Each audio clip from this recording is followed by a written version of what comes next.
Thank you so much, Mimi. Can you guys hear me? Excellent. So after that beautiful introduction, I'll just give you a quick run through the program here. First of all, thanks so much for coming and taking part in this great journey that keeps on giving. This speak is going to be a bit special because I've changed it a little bit. I want to speak about Pasana Group and the sailors as well, my two brothers, Jensen and Sanakoli John, and their sailing school project. So first I'll take you around New Guinea, talk a bit about our beautiful canoe, Tawali Pasana, and the adventure, and then I'll tell a bit about what happened after the circumnavigation, because that's just as important. And if you want to support the Pasana Group and the school, you can buy these flags outside after the speak. So anyways, everyone wearing their life jackets? Let's get going.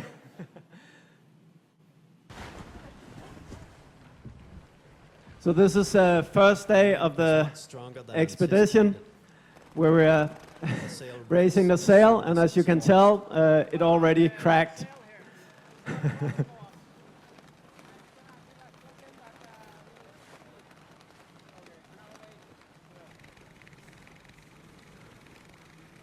So there's quite a big wind, and we're quite late in the season to undertake this great journey.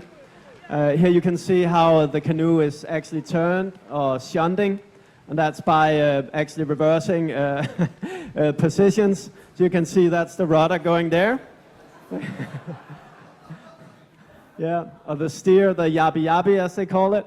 And then, yeah, sail is tied off, and then off we go. Yeah. So this is where I'm from. I'm from Copenhagen. This is Nyhavn. You might recognize it from all the pictures and the tourism brochures from Copenhagen. I used to live down the street down here, so I'm pretty much used to sailing boats. Also went sailing as a kid with my grandparents every summer. They had a little yacht. We went around Denmark and Sweden and so forth. Then I got into guiding tours. This is me in Venezuela guiding kayak tours. I also hosted a TV show through the Grand Canyon with some Danish. Actually, this is the first celebrity TV show shot in the Grand Canyon, where we were rafting for 16 days. Unfortunately, there weren't enough drama, so it didn't become a commercial success, unfortunately. People were just too nice to each other. I also produced some kayaking films in Denmark, and after that I thought I want to do something even greater. And I'd read about Papua New Guinea since I was a little kid, and I thought, okay, the next one is going to be around the whole island of New Guinea, both Papua New Guinea and West Papua. And as you can see, Denmark is a bit smaller. I paddled my kayak around Denmark back in 14, and then in 2015 I went to Papua New Guinea. I went here to this part, which is called Milne Bay, to start just investigating, learning about the place and meet some people who might go with me on a big kayak expedition. But at the canoe festival, I saw these amazing canoes, and after seeing them, I thought, it needs to be in a sailing canoe. So that's how the whole idea started. But I thought I also wanted to have a greater purpose, and I wanted to give something back. And I thought, when you hear about Papua New Guinea, it's always these negative stereotypes. So I thought I want to tell a positive story and tell the story together with some Papua New Guineans. So I tried to raise a lot of funds, and I was really bad at that. Anyways, I did manage to get flight tickets, and then in 16 I returned to Papua New Guinea.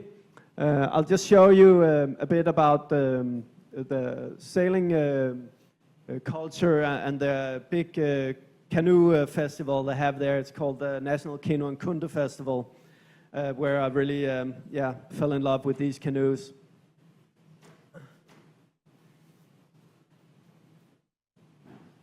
So yeah, there you can see. It's a beautiful spectacle, and that's a war canoe here in the front. But these SAILAUs, or sailing canoes, they race every year against each other. And there's a fierce competition between the different islands. They have a bit different canoe designs depending on the island. But yeah, they all want to be the best canoe sailors, obviously. So the plan was to start here in Tawali Resort and then sail with the wind, the southeasterlies going up north around the whole island. And then when the northwest monsoon kicked in, we would sail back here around. And I reckon we could do that in about 6 to 8 months. But yeah, I learned different. So these gentlemen were the ones I met. Job I met in 2015 on my first trip. Came back in 2017 for that canoe festival, and there I met Justin and Sanakoli John. And Justin, he's a renowned boat builder or canoe builder, building SAILAU canoes, and he's won the canoe race there. And Sanakoli, he also is a renowned canoe sailor, and he also won the canoe. Actually, he won the canoe race that year in 2015. And Job, he's from Normanby Island. He came in third. Anyways, they were keen to go sailing. They wanted to leave a legacy or kind of, leave a legacy for their grandchildren and make a name for themselves. You can see here they talk a bit about their motivation and being a sailor. Oh, sorry. Oh, that should be a video. Ah. With rough weather, we know we are great sailors. We experience everything. It's our grandbubus, they are traditional canoe. So from our grandbubus to come to our daddies and mummies, and now we are holding it. Other people here tell me that the wind is too strong for sailing. That's them, but to us is this one. We use it for us. Don't worry about tuk tuk tuk. Internet. We don't. Yeah. So, and of course I came with my GPS, and I had. And I had this cool thing from Iridium. It just came out. It was this little box you can link up to your smartphone, and then you can get weather forecasts. You can send emails and stuff. It was super slow back then. But anyways, but yeah, they weren't impressed. Anyways, off we went. So yeah, I said we started from Tawali Resort, and then we just went onwards. But yeah, you saw that video in the beginning. That was the first day, and our sail ripped. This is the second day, and we're crossing a bay. It's about 20 kilometers across, and there's a really good wind. We're shooting maybe 9 knots at that point, and I sit on the gunwale with my back out towards the ocean, because that's what the sailors do. And we hit a big wave, and suddenly I just fall backward, and I'm underwater, and like I'm losing my hat, and my son is trying to hold them, and then I look up, and I just see this canoe, and it's just flying over over the ocean. I'm thinking, oh no! But then in the same, I'm realizing, oh, we're also fishing, so we have 2 lines out with big repalas on them, big lures. So I'm like trying to pull my legs up. But luckily, I don't get caught, and then I look at the canoe again, and they stopped. So they slacked the sail, and I could swim up to them. I was thinking of sharks and all sorts of things. And finally, I come aboard, and I look at the sailors, and they look at me, and they look really worried. And that's kind of relieving in a way. Something saying like, "Oh, thanks, guy, thanks." And Sanakoli, he's looking at me very stern, and he's saying, "Thor, from now on, you sit inside the canoe." Oh yeah, I'm like, oh, sorry. So that was a very, very humbling moment. I came there with my GPS and I thought I was going to be the great expedition leader. But in reality, you know, they were the master sailors. They've been sailing their whole life.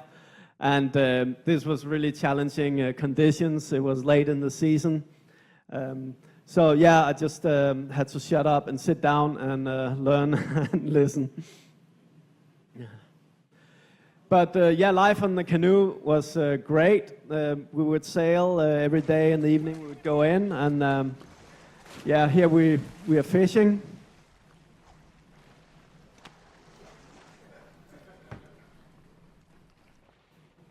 So we caught both a shark and a mackerel.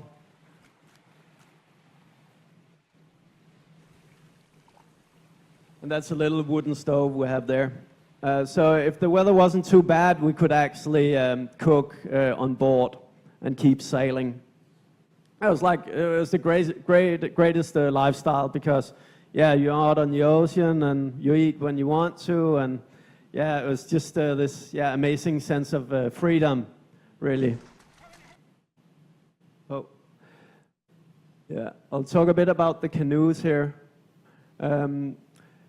So, of course, these canoes are made out of bush materials. Of course, it has to be the right sorts of trees and so forth, but basically it's a dug-out tree trunk. And then you have a strake here. So this one is often cut with a chainsaw nowadays. Some of the canoes actually have two of them, because then it's a less wet ride. But this one was built in Basilaki Island. It was used for shark fishing and also for transport to or from the big capital of the province, SAILAU. We bought it, it was 3 years old, and then we fixed it up. There was one problem with the canoe when we bought it, and that was the outrigger was quite old. But I was quite keen to get going, so we just started sailing. But that outrigger was sucking a lot of water. It's a kind of balsa type, like of wood, and it was getting too old, so we had to fix that on the way. And you can see here, this deck is usually made out of a rattan that you also know from your home, you know, your furniture and so forth. And it's a very flexible craft because you have these kialos here that flex with the waves.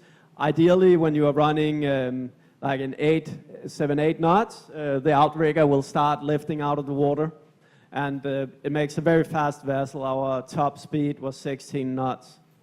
But yeah, it's not fun running that fast. That's not fun anymore. The only modern thing I brought actually was this hand baler. Because I thought we might.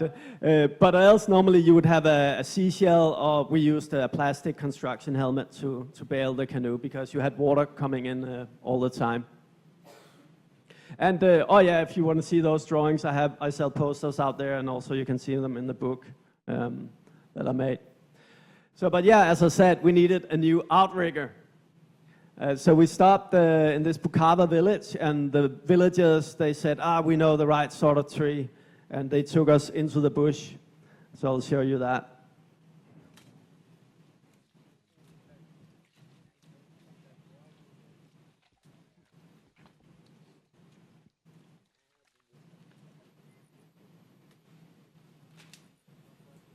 The length of it is all right, but after right at the top, it's really it's too small. We'll just see, Justin will come and see and what he will say to us. So what do you think?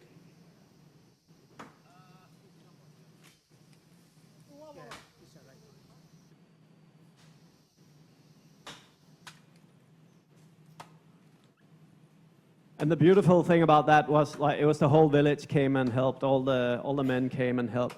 And of course, back in the days, these guys would have a type of sailing canoes as well, but nobody knew how to build them anymore.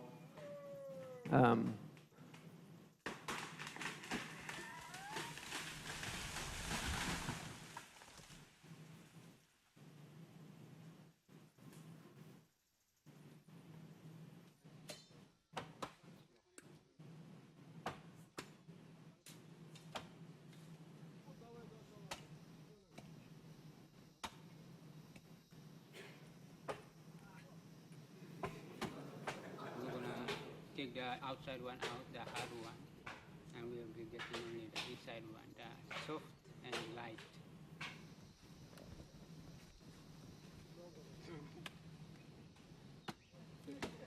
Lunch break.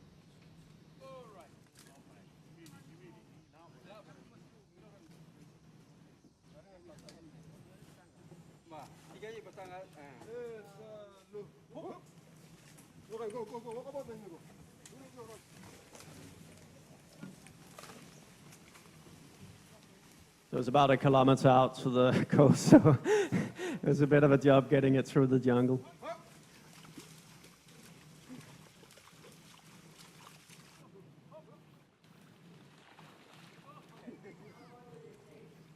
So this is a full day. So we started early morning and yeah, people just got at it.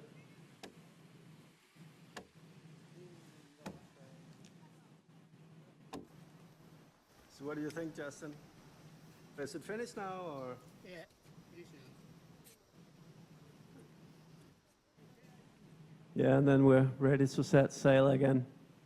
Of course, there goes also a lot of, so to actually cut it really nice and sharp, they spent 2 more days doing that, and then also tying the new patotos, these sticks here, going through, tying them. So those patotos are actually just dug into the soft wood. So they just hammer them in, and then tie them off. So they're actually kind of the, what do you say, the weak link on the outrigger. They will start, they break first. And then, yeah, if the whole outrigger breaks off, you're in big trouble, obviously. But there we are, nice and floating again. And as you can see, it's already buoyant, although it hasn't even dried out yet. So it was really good. But yeah, anyway, so great journey. It was really hard getting into Jayapura. You can learn more about that tomorrow if you watch the film 11:30 at the Peacock Theatre. But I'll take you all the way down here to the border, where we're crossing back into to Papua New Guinea. And like the wind had turned against us again, and it was really rough sailing there. But we had to get back across and back into Papua New Guinea because our visas were running out. And yeah, the Indonesian authorities are no joke, obviously.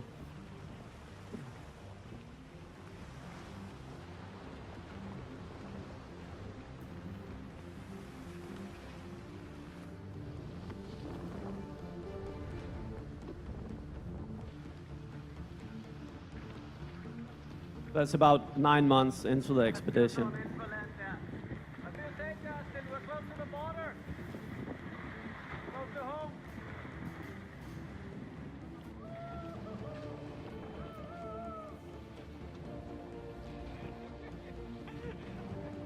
That morning, after 6 months in West Papua, we pass a Papua New Guinean border patrol.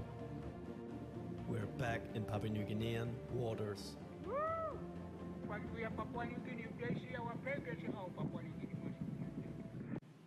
So a funny thing about that was that I was really excited when we crossed that border. We actually did it at night, and I was looking at my GPS and maps, and I was like, hey, yay guys, we're across, we're back in Papua New Guinea now.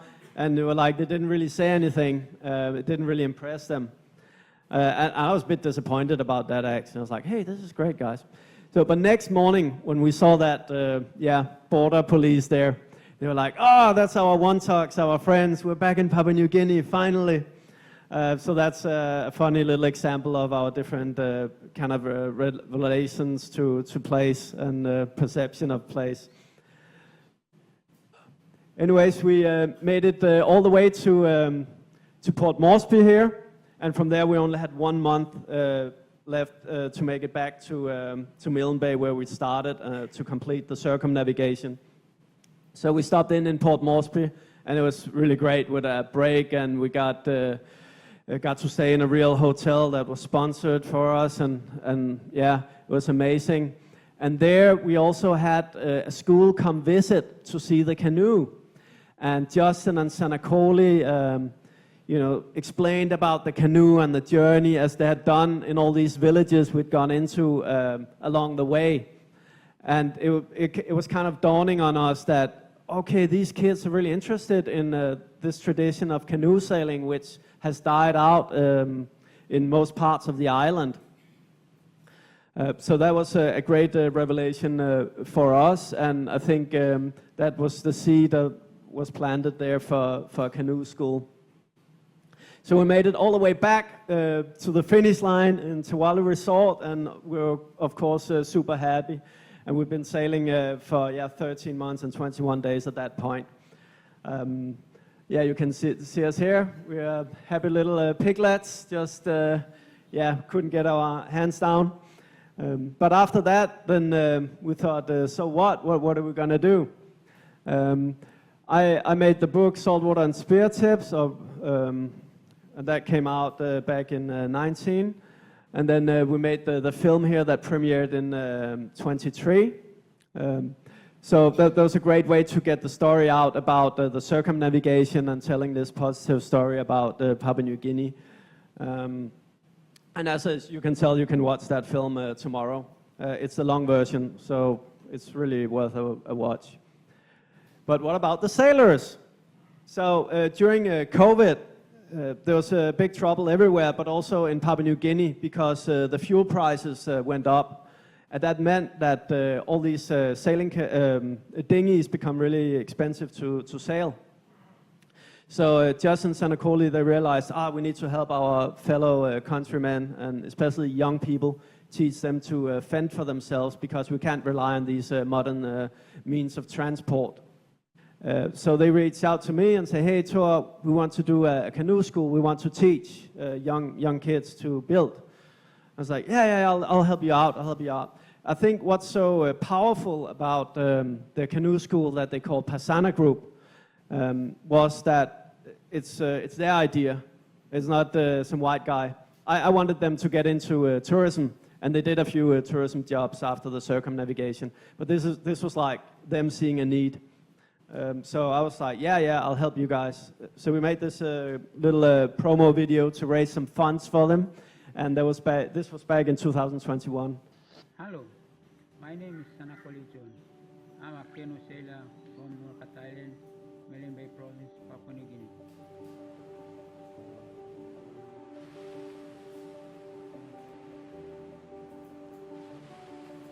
I want to talk about the important about canoes in Malin Bay Province. We use sailing canoes to go out fishing, diving. In cooler trade, we use sailing canoes to go to the islands for our culture, exchanging bagi and mali, exchanging fish for yams, food for clay pots. So we use sailing canoes traveling around the Malin Bay Province, making money. The problem is our young youths now used to dinghies now, and at this moment they don't know how to make our traditional sailing canoes and canoes. Now the dinghy prices are high. They charge us all our markets that we load. June prices are expensive. So what I want to do to help the people is I want to start a group called Pasana Group. We start teaching and building canoes and selling canoes. Teach youths to sail canoes. Teach them to travel safely on the sea, to preserve the traditional knowledge. Tourism can use these canoes, taking guests around the province. So, my dream for future is to start as canoeing school. Chainsaw for cutting down that big trees, sorting them, generator for night, components for building the canoe, the sail, mobiles for contacting, laptop for storing the bottles, and safety equipment. I'm saying, please help Pasana Group. Yeah, so that was quite popular, and we got some followers on Facebook donating, and we even got them a chainsaw as well a couple of years ago. So and that's being used really well. There was one guy who was concerned that they might use it to start some logging venture or whatever, but no, it's used to build canoes. And the trees that are felled, new trees are coming up. So it's, it's a cycle, like it's always been. And then we met Mimi. And Mimi helped arrange Sanakoli for him to join for this big convention in Vancouver, and he traveled with other Pacific voyagers, other voyaging groups, down to Berlin as well, where I met him, where he spoke about his work and his voyaging. And they also went to the UK as well. So that's been the beginning for Pasana Group, also reaching beyond borders. And thanks to, here they got, organized, and so now they're registered as a community association in Papua New Guinea, which means that they now can apply for greater grants, which Mimi George helped with as well through her organization, Pacific Tradition Society. And look at that, they got a real canoe school. So it's almost finished now, and people are very welcome to come and visit. It's on Basilaki Island, and if you follow them on Facebook, you can follow the whole journey of finishing that off. So I went back in November this year at the National Canoe and Kundu Festival, where we raced. This is 2 of 3 new canoes that these guys built in only, I think, 6 months, which is really incredible.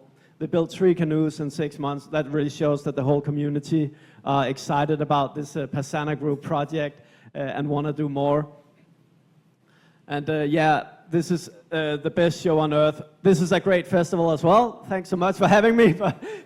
But if you love traditional voyaging vessels, this is an amazing festival. That's the National Canoe and Kundu Festival in Milne Bay, Papua New Guinea, so check that out. And thanks so much for letting me present here. And I hope you'll follow Pasana Group. I encourage you to take a little photo of this last slide here and follow them on Facebook. Thanks so much.